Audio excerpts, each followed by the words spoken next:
Assalamualaikum warahmatullahi wabarakatuh. Halo teman-teman semua, balik lagi di sini bareng Faye di channel Obor 13, channel yang diharapkan bisa mengisi asupan dosis horor kalian semua.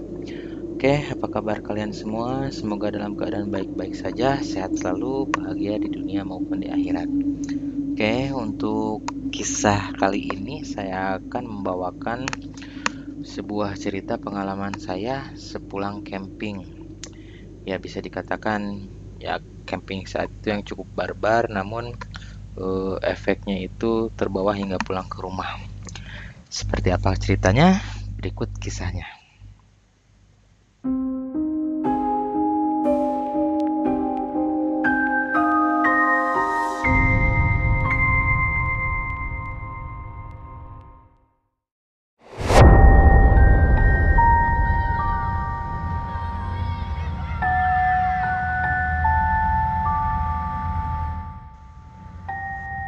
Cerita ini saya alami ketika sekitar tahun 2000-an.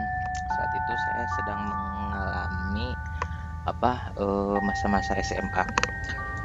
Di kelas saya kan sudah mulai bingung nih, kita menghabisin liburan akhir tahun di mana gitu kan, kegiatannya apa. Soalnya kan kebayang kan, yang namanya liburan terus nggak kemana-mana, bete juga di rumah gitu. Sehingga akhirnya saat itu ada salah seorang teman saya yang ngide gitu untuk kita, gimana nih kita kalau tahun baruan kita camping aja. Kebetulan saya tahu spot tempat yang enak nih buat kita camping katanya. Jadi posisi tempat campingnya itu ada sebuah danau di tengah hutan gitu. Singkat cerita kita mempersiapkan diri nih untuk berangkat ke sana. Kalau nggak salah dulu tuh yang berangkat ada sekitar 6 atau 7 orang gitu yang berangkat untuk apa eh, liburan akhir tahun di danau itu gitu kan. Singkat cerita, kita udah packing, udah persiapan segala sesuatunya, kita kumpul di sekolah, lalu kita berangkatlah ke tempat yang dituju gitu kan. Eh, Perjalanan di sana itu lumayan agak jauh sih jaraknya gitu kan, yang mengingatkan posisi lokasi yang ditujunya juga kan di tengah-tengah hutan itu kan, mencari danaunya itu gitu kan. Teman saya dulu tahu di situ ada tempat yang enak karena dia hobinya dulu suka berburu babi hutan gitu kan sama teman-teman di kampungnya, dan dia nemuin spot seperti itu gitu kan. Dan ternyata spot itu tuh udah lumayan terkenal gitu di daerah Garut itu. Singkat cerita, kita nyampe nih di lokasi di lereng gunung di daerah situ gitu. Namun berhubung karena sudah sore untuk menuju ke daerah itu yang dituju gitu, kita sempat tidur dulu nih di pemukiman warga gitu, karena warga sendiri itu tidak menyarankan kita untuk jalan malam-malam katanya. Soalnya yang ditakutkan apa namanya eh, keselamatan kita gitu, mengingat mungkin warga juga melihat ya ini mukanya bocah-bocah semua gitu, ntar bikin ulah atau gimana malah nyusahin warga juga gitu di situ gitu. Akhirnya kita nginep di salah satu rumah warga yang mungkin di ketua adat di sana gitu. Tapi rumahnya itu kayak yang udah dipersiapkan gitu untuk para pendaki gitu. Soalnya ada aula yang luas, kamar mandi, dan enak aja gitu buat ngumpul bareng-bareng gitu. Singkat cerita kita tidur di situ pada malam itu untuk menghindari hal-hal yang tidak diinginkan gitu kan. Nah, kemudian habis sholat subuh kita packing kembali untuk menuju tempat tersebut. Nah, luar biasanya gitu kan, ketika kita jalan gitu sepanjang perjalanan menuju tempat itu, melewati perbukitan gitu, wah, pemandangannya yang luar biasa gitu. Lereng gunung, matahari baru terbit gitu, sunrise, kayaknya nggak bisa digambarkan gitu kan keindahan saat itu gitu. Terus kita juga banyak bertemu gitu dengan apa para petani yang berkebun di daerah sana gitu kan. Nah, ketika pagi-pagi mulai menjelang gitu kan, dari badan dingin gitu kan, terus hangat oleh sinar matahari gitu kan, tanpa disadari kok kayaknya saya mencium bau yang aneh nih ke ketiak saya gitu kan. Dan saya makin jalan makin jauh gitu, kok kayaknya ketiak saya makin bereaksi nih akan bau-bau yang tidak enak gitu. Sehingga waktu itu Saya karena takut mengganggu teman-teman di rombongan itu, ini saya ngide gitu, biar nggak terlalu bau saya olesin aja pakai sampo gitu kan, biar agak wangi gitu. Kebetulan teman saya ada yang bawa sampo juga saat itu gitu. Nah ini saya olesin gitu kan, di sampo itu di ketek saya gitu kan. Bodohnya saat itu ketika saya nyampe di puncak gunung, ketek saya malah berbusa gitu kan. Ya udahlah, itu skip aja, pengalaman yang biasa aja gitu kan. Singkat cerita, kita nemuin nih tempat camp yang enak ketika tiba di lokasi itu, dan benar aja gitu, tempat lokasi perkemahannya tuh enak banget. Gunung yang dikelilingi oleh hutan rimbun gitu, danau yang dikelilingi oleh hutan rimbun gitu. Nah kita sepakat untuk menunjuk satu titik, dan ternyata di situ pun yang camping bukan cuman kita gitu, ada beberapa teman-teman yang mungkin dari daerah lain yang udah tahu tempat itu yang camping juga di situ gitu kan. Nah ketika malam mulai menjelang redup-redup, teman saya yang namanya anak muda gitu kan, dengan darah muda yang masih mengalir di tubuhnya gitu, dengan kimiawinya yang masih bergejolak gitu. Ya kalau dari sisi bercandanya mungkin banyak hal yang tidak tidak tidak lucu gitu kan, lebih cenderung kepada bercandaannya yang kelewat batas gitu kan, kayak ketawa dengan seenaknya gitu kan, mentang-mentang di alam bebas gitu kan, nggak ada yang tidak saling menjaga lah gitu, etika satu sama lain gitu kan. Saya sempet ini juga sih, sempet mengkhawatirkan gitu akan terjadi sesuatu gitu, dan berharap hal yang saya takutkan tidak terjadi gitu kan. Nah menjelang malam mau maghrib, teman saya itu yang mulai membawa minuman keras tuh di situ. Sorry ya guys, ini tidak patut dicontoh ya, hal-hal yang ada di negatif di sini. Saya harap bisa lebih membawa hal-hal yang positifnya, yang negatifnya jangan, mohon ditinggalkan karena ini contoh yang tidak baik gitu kan.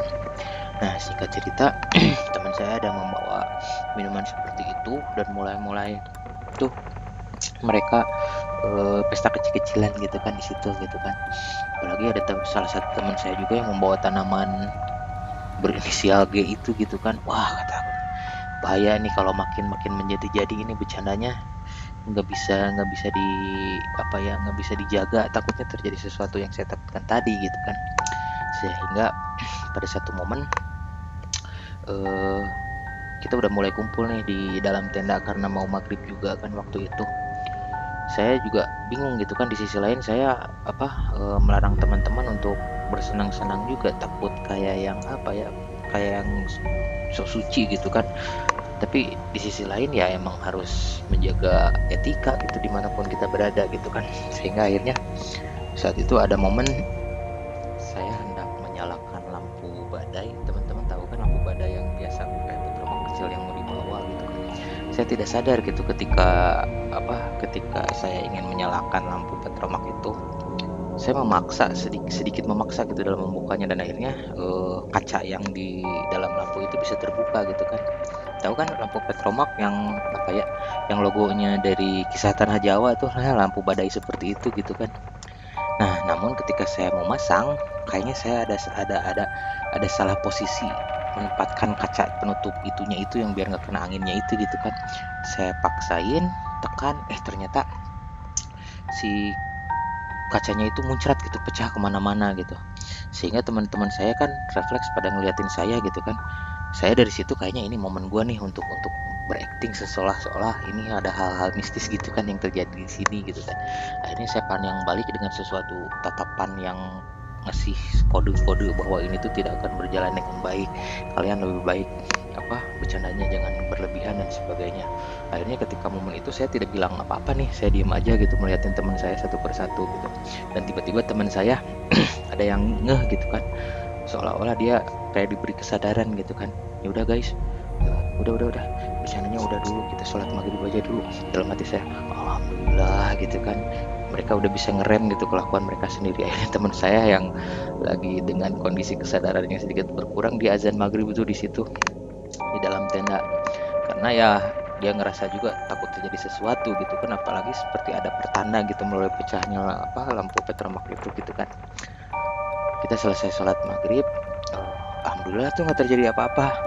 Cuman banyak hal yang seolah-olah teman saya pengen menanyakan gitu, ini ada hal apa sih di sini gitu, kenapa sih bisa gitu gitu. Tapi saya mencoba segala sesuatunya itu seperti dalam sebuah misteri gitu kan, ya biar nggak kelihatan kartu saya gitu, tapi di sisi lain itu cara saya gitu untuk meredam kenakalan teman-teman saya gitu.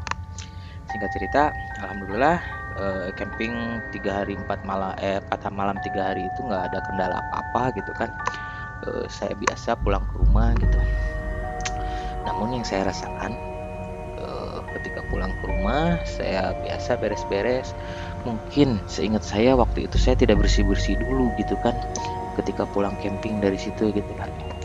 Nah, ketika malam pertama saya sedang tidur gitu di antara sadar dan tidak sadar, kok saya seperti mendengar suara ketawa, tapi suara ketawanya itu seperti cicak yang apa ya, di forward gitu, dipercepat gitu itunya tuh apa, suaranya tuh kayak cecek cecek cecek cecek cecek gitu. Terus gitu. Ya saya ngedengernya itu antara sadar nggak sadar gitu, tapi apakah benar gitu ini suara apa ya, makhluk tertentu gitu yang ngikutin saya ketika pulang gitu. Ya antara sadar dan tidak sadar, saya ngedengar itu cukup lama, ya berhubungan kondisinya waktu itu sedang tidur gitu kan, capek juga baru pulang dari tempat camping. Nah, ketika pagi saya mulai mengingat-ingat lagi nih, apa yang terjadi malam itu gitu. Jangan-jangan iya gitu kan. Emang seperti itu gitu. Apalagi saya dulu sempat apa, ada cerita. Dulu saya penggemar berat cerita horor dari salah satu radio yang ada di Bandung, namanya Nightmare Site di Ardan Radio gitu kan. Dulu ada narasumber yang menceritakan bahwa ada sosok kuntilanak yang sering mondar-mandir ke kosan, di salah satu kosan di Bandung. Dengan wujudnya kuntilanak itu, dia kalau apa namanya tuh, berkeliling ke pintu-pintu kosannya itu sambil menempelkan wajahnya ke pintu kosan itu sambil menderukan suara cicak gitu. Saya sempat berpikir juga gitu, jangan-jangan makhluk itu gitu. Saya sempat sempat paranoid sendiri gitu, apa kejadian hal seperti itu gitu kan. Singkat cerita, saya tidak memikirkan hal itu lagi, mencoba untuk tidak memikirkan hal itu gitu kan, karena ya mungkin itu bunga tidur atau apa gitu kan. Lalu tiba di hari kedua, pas hari kedua sama posisinya lagi tidur, kebetulan saya tidurnya itu kan telungkup. Nah, ketika tidur telungkup itu, kok dada saya berat banget gitu, kayak ada yang nindihin gitu dari belakang gitu kan, kok pengap gitu. Kebayang gak sih kayak kayak lagi ditindihin orang yang lagi berdiri gitu kan.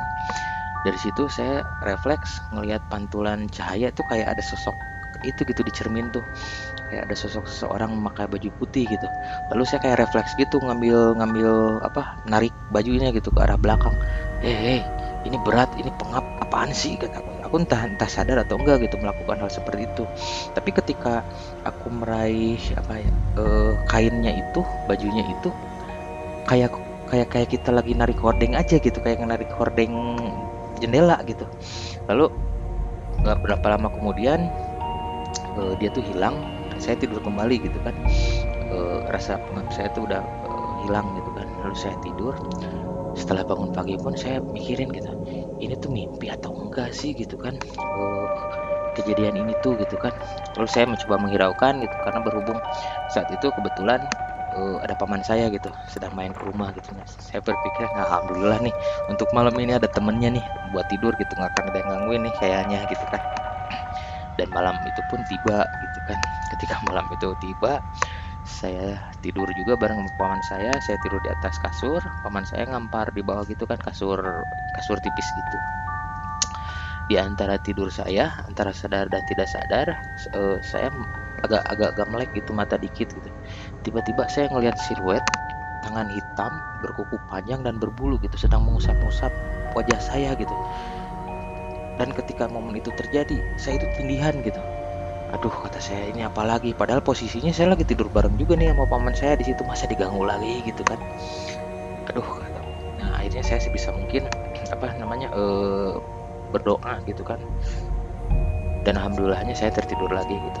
Sehingga esok hari kebetulan juga nih, mungkin apa, Allah masih melindungi saya gitu. Saya bertemu dengan guru ngaji saya gitu kan. Pak Ustadz, tolongin nih, ini saya udah beberapa hari kok gini seperti ini gitu. Akhirnya saya menceritakan kisah pengalaman saya yang tadi gitu kan. Terus Pak Ustadz ini cuman bilang, ah enteng itu mah katanya, itu mah cuman makhluk yang ikut aja dari tempat lu camping katanya. Makanya kalau habis bersih-bersih dari luar minimal cuci kaki itu tuh harus katanya. Masuk ke rumah salam, terus datang ke rumah mandi, keramas dan sebagainya gitu untuk menetralisir hal-hal yang seperti itu gitu. Akhirnya saya cuman dikasih air doa oleh beliau, dan alhamdulillah gitu keesokan malam selanjutnya itu tidak terjadi hal-halnya seperti itu. Nah seperti itu teman-teman, kisah saya sepulang camping. Semoga kisah-kisah seperti itu tuh tidak terjadi juga gitu ke teman-teman. Mungkin kalau menurut saya sih pengalaman yang bisa diambil dari kisah saya kali ini, dari manapun kita, sepulang dari manapun kita, kalau pulangnya itu ke rumah, ada baiknya kita itu bersih-bersih lah gitu, agar hal-hal negatif itu tidak ikut dan terbawa ke rumah gitu. Apalagi saya dengar dari beberapa hadis juga, dari beberapa keterangan, banyak makhluk-makhluk astral itu yang mencoba masuk ke rumah apabila kita tidak berdoa gitu untuk masuk ke rumah. Ada yang tujuannya ingin memanaskan hubungan antar keluarga gitu biar saling berantem, ada yang ingin mengganggu, ada yang ingin mencari tempat tinggal. Ya baiknya gitu jaga-jaga kita untuk selalu berdoa gitu, mau masuk atau mau keluar rumah jangan sampai hal-hal negatif itu kebawa dari luar itu ke rumah. Apalagi kan rumah itu, namanya rumah itu kan tempat kita pulang gitu, tempat kita beristirahat. Kita pengen dong rumah kita sendiri itu dalam keadaan yang nyaman, bersih gitu kan, jauh dari hal seperti itu. Mengingat ya itu tempat kita, peraduan kita tuh ke situ gitu, nggak ada lain lagi gitu. Sekarang kalau rumahnya aja udah nggak nyaman, kita mau kemana lagi gitu kan. Ya mungkin itu aja sih dari saya untuk kisah kali ini. Semoga untuk kisah-kisah selanjutnya teman-teman bisa support saya. Barangkali ada yang mau berbagi cerita pengalaman-pengalaman mistisnya, boleh dikirim ke obor13.official@gmail.com. Untuk cerita-cerita menarik saya akan coba ceritakan di channel saya ini. Barangkali ada hikmah dan pelajaran bisa diambil untuk teman-teman semua di sini. Oke, itu saja dari saya. Sampai ketemu di episode selanjutnya. Assalamualaikum warahmatullahi wabarakatuh. Dadah.